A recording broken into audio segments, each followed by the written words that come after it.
Video like जरूर कर लीजिए और ऐसे वीडियो लगातार फ्री में पाने के लिए चैनल को तुरंत सब्सक्राइब कर लीजिए और बेल आइकन को जरूर टैप कर लीजिए ताकि आगे भी सारे वीडियो आपको मिलते रहे। यूट्यूब में फॉलो करते हैं तो प्लीज ये वाला फ्री टेलीग्राम चैनल जरूर ज्वाइन कर लीजिएगा। सारे नोटिफिकेशन सारे अपडेट यहीं पे आते हैं, ध्यान रखिए। नमस्कार साथियों, स्वागत है आप सभी का स्टडी फॉर सिविल सर्विसेज में। साथियों, ये है हमारी ज्योग्राफी की क्लास और इसमें हम चर्चा कर रहे हैं भारत के खनिज संसाधनों की।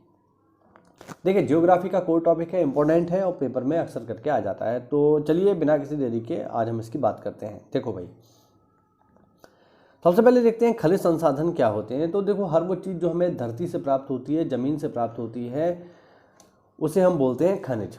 जैसे अगर हम पानी भी देखें तो पानी भी एक प्रकार का खनिज है, क्योंकि वो धरती से प्राप्त होता है, ज़मीन के नीचे से प्राप्त होता है। तो सामान्य रूप से ज़मीन के नीचे से मिलने वाली जो चीज़ें होती हैं, जिन्हें आप खनन करके या खोद करके निकालते हो, उन्हें कहा जाता है खनिज। ठीक है ना। तो आज इसी की हम ज़रा चर्चा करेंगे। देखो जरा, लिखा हुआ है, रासायनिक तथा भौतिक गुणधर्मों के आधार पर खनिजों को दो श्रेणियों में बांटा जा सकता है। यानी खनिज जो है बेसिकली दो प्रकार के होते हैं। पहले होते हैं धात्विक और दूसरे होते हैं अधात्विक। धात्विक मतलब जिनमें धातुओं के गुण होंगे वो धात्विक खनिज है, जिनमें धातुओं के गुण नहीं होंगे वो अधात्विक खनिज है। ठीक है ना। यहाँ पर एक बहुत ही बढ़िया डायग्राम बना हुआ है, इस डायग्राम के माध्यम से आप इसको देख पाओगे। चलो देखो साहब, देखिए इसको जरा। यहाँ पर आप देखेंगे सबसे पहले है खनिज। खनिजों को दो हिस्सों में बांटा गया है। पहला है धात्विक खनिज और दूसरा है अधात्विक खनिज। धात्विक खनिज भी साथियों दो प्रकार के होते हैं, लौह खनिज और अलौह खनिज। जिसमें लोहे का अंश होगा वो लौह खनिज होंगे। एग्जाम्पल के लिए लोहा ही हो गया, मैग्नीज हो गया, ये सब लौह खनिज के उदाहरण हैं। और दूसरा है अलौह खनिज, जिसमें लोहे का अंश नहीं होगा, अर्थात जिनमें लोहा नहीं पाया जाएगा, जैसे तांबा है, बॉक्साइट है, ये अलौह खनिज के उदाहरण हैं। अधात्विक खनिजों की बात की जाएगी साथियों, तो अधात्विक खनिजों को भी दो हिस्सों में बांटा गया है। पहले है ईंधन खनिज। ईंधन खनिज माने जिनका इस्तेमाल आप ईंधन के रूप में करते हैं, जैसे कोयला है, पेट्रोलियम है, सीएनजी है। ठीक है, ये सब आपके ईंधन खनिज हैं। और दूसरे हैं अधात्विक खनिज, जो ईंधन खनिज के रूप में इस्तेमाल नहीं होते हैं। ठीक है, जैसे माइका है, चूना है, ग्रेफाइट है।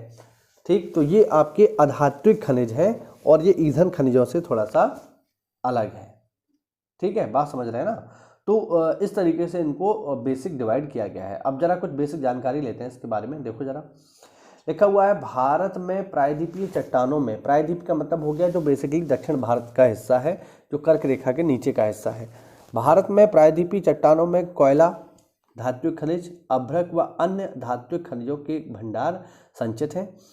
भारत के पश्चिमी तथा पूर्वी पार्श्वों पर गुजरात तथा असम की तलहटी चट्टानों में अधिकांश तेल अलौह खनिज पाए जाते हैं। बेसिकली पेट्रोलियम की बात हो रही है यहाँ पे। उत्तर भारत में विस्तृत जलोढ़ मैदान आर्थिक महत्व के खनिजों से लगभग विहीन है। यानी जो उत्तर का मैदान है, बेसिकली जो गंगा यमुना का मैदान है, वहाँ पर खनिज नहीं पाए जाते हैं, ना के बराबर पाए जाते हैं। यूपी में भी ऐसा कोई खास खनिज प्राप्त नहीं होता है। ये विभिन्नताएं खनिजों की रचना में अंतर्ग्रस्त भूगर्भिक संरचना, प्रक्रियाओं तथा समय के कारण है। ठीक है, बहुत बेसिक सी बात है। विंध्य क्रम के शैलों में स्थूल, मध्य तथा स्थूल कणों वाले बलुआ पत्थर, शैल तथा चूना पत्थर सम्मिलित हैं। जहाँ निचली विंध्य शैलें चूनादार, मृडमय तथा सागरी हैं, वहीं ऊपरी विंध्य शैलें नदीय व ज्वारमुखी हैं। ठीक है, चूने का पत्थर सीमेंट उद्योग का आधार है, ध्यान रखना, पेपर में पूछा जा चुका है। भारत में सबसे महत्वपूर्ण धात्विक खनिज युक्त शैल तंत्र धारवाड़ है। ये लाइन काफ़ी इंपॉर्टेंट है भैया, ध्यान रखना। भारत में सबसे महत्वपूर्ण जो धात्विक खनिज शैल तंत्र है वो कौन सा है? धारवाड़ है। पेपर में बहुत बार आपसे जो है ये जो आपके ये जो चट्टानी है इनका क्रम पूछ लेता है, तो मैं जरा आपको बता देता हूँ। सबसे पहले आता है आर्कियन। ठीक है, लिख देता हूँ यहाँ पे थोड़ा सा। सबसे पहले आता है आर्कियन, उसके बाद आता है धारवाड़, उसके बाद आता है कोडप्पा, फिर आता है विंध्य और सबसे अंत में आता है गोंडवाना। ठीक है, तो इनका क्रम याद रख लेना, पीसीएस में एक बार पूछा जा चुका है। ठीक है, ये शिलाएं अत्यधिक धात्विक हैं, जिनमें सोना, लोहा, मैग्नीज, अभ्रक, कोबाल्ट, क्रोमियम, तांबा, टंगस्टन, सीसा आदि खनिज प्राप्त होते हैं। धारवाड़ तंत्र को भारत धात्विक खनिज का हृदय स्थल कहा जाता है। ध्यान रखना, जो धारवाड़ तंत्र है उसको भारत के धात्विक खनिज का हृदय स्थल कहा जाता है, स्टोर हाउस कहा जाता है। बेसिकली यहाँ पर ही बहुत सारा खनिज आपको प्राप्त होता है। भारत में दक्षिण पूर्व में उत्तर पूर्वी पठारी पट्टी में खनिज प्राप्त होते हैं। भारत में दक्षिण पूर्व में उत्तर पूर्वी पठारी पट्टी में खनिज संसाधनों के बड़े भाग पाए जाते हैं। वही बात है ऊपर वाली। छोटा नागपुर पठार, दंडकारण्य पठार तथा ओडिशा पठार इसी क्षेत्र में अवस्थित हैं। प्रायद्वीपीय क्षेत्र खनिज संसाधनों के लिए बड़े भंडार हैं।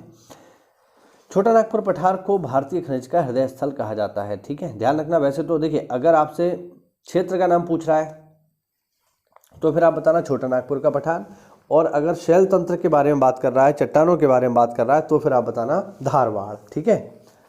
दंडकारण्य लगभग 89,078 वर्ग किलोमीटर में फैला हुआ है।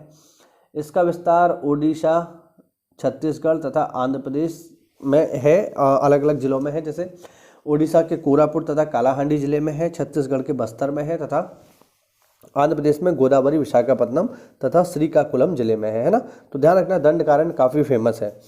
जमशेदपुर को खनिज संपदा में समृद्ध होने के कारण भारत के स्टील शहर या भारत का पिट्सबर्ग कहा जाता है। ध्यान रखना, पिट्सबर्ग जगह है इंग्लैंड में। ठीक है, संभवतः इंग्लैंड में ही है। मैं अगर कुछ भूल रहा हूँ तो आप लोग मुझे करेक्ट कर देना।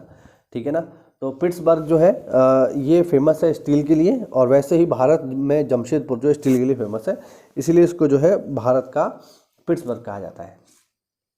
आगे देखो, हीरा कार्बन का सबसे शुद्ध अपर रूप है। ध्यान रखना, हीरा जो है कार्बन का ही अपर रूप है। हीरा उत्पादक क्षेत्र जो है, देखिए वैसे तो हीरा हमारे यहाँ नॉर्मली नहीं पाया जाता है, बट कुछ क्षेत्र हैं जैसे पन्ना है, गोलकुंडा है, रायपुर है, गरियाबंद है, यहाँ पर मेनली हीरा जो है पाया जाता है।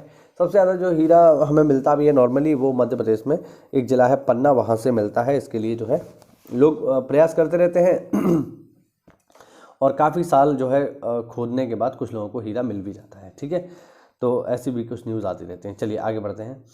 आगे हम धातु खनिजों में सबसे पहले देखेंगे लौह अयस्क को। आज हम बात करेंगे लौह अयस्क की। ठीक है, भारत में लौह अयस्क के प्रमुख संसाधन हैं।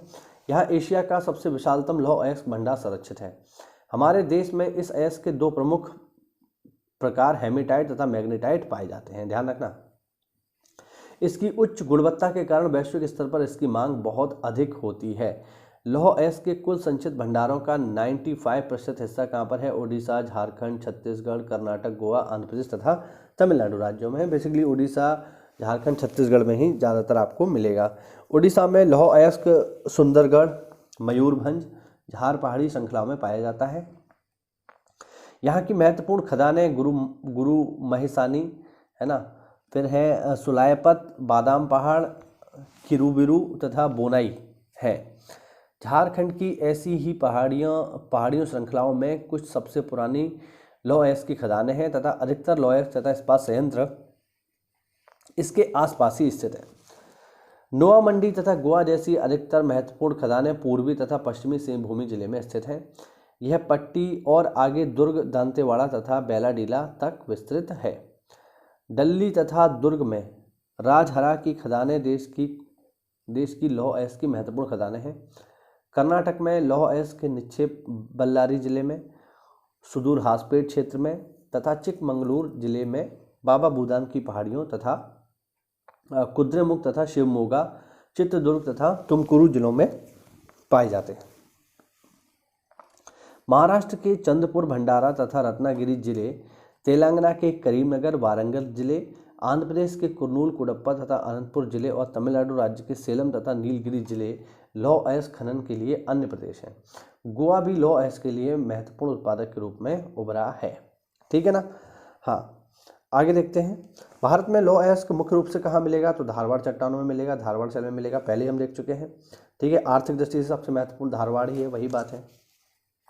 छत्तीसगढ़ के बस्तर जिले में स्थित बेलाडीला खान से उत्तम कोटि का हेमेटाइट तथा मैग्नेटाइट लोहा प्राप्त होता है। ध्यान रखना, बेलाडीला खान भारत में सबसे बड़ी मशीनीकृत खान है। बेसिकली यहाँ पे मशीन से जो है खनन का काम होता है, माइनिंग होती है। यहाँ से उत्पादित लौह अयस्क को विशाखापट्टनम बंदरगाह से जापान को भेजा जाता है, जापान को निर्यात किया जाता है। कुद्रेमुख कर्नाटक की सबसे बड़ी लौह अयस्क खान है। कर्नाटक में अधिकांशतः मैग्नेटाइट लौह अयस्क पाया जाता है। राजस्थान के उदयपुर जिले में स्थित नाथरा, कीपाल तथा थूर हुंडेर क्षेत्र लौह अयस्क के लिए फेमस है। भारत में लौह अयस्क के कुल संरक्षित भंडारों का लगभग 95% भंडारण ओडिशा, झारखंड, छत्तीसगढ़, कर्नाटक, गोवा, आंध्र प्रदेश तथा तमिलनाडु में संचित है।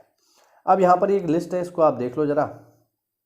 और इसमें जो है, इस लिस्ट में जो है आपको ये बताया गया है कि जो स्टेट्स हैं हमारे, ठीक है, जो स्टेट्स हैं हमारे, उनके प्रमुख जो लॉ एस्क क्षेत्र हैं वो कौन से हैं। इसको बस एक बार पढ़ना भर है, आप लोग इसको एक बार देख लेना।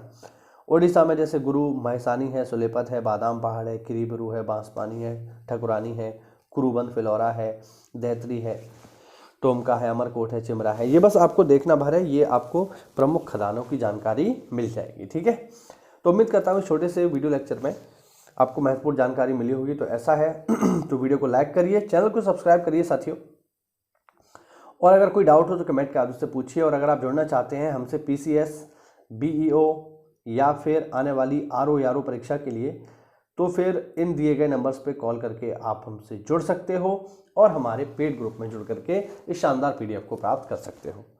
कोई डाउट हो तो कमेंट के आदि से पूछिए। मिलते हैं अगली क्लास में, तब तक के लिए जय हिंद, जय भारत, वंदे मातरम।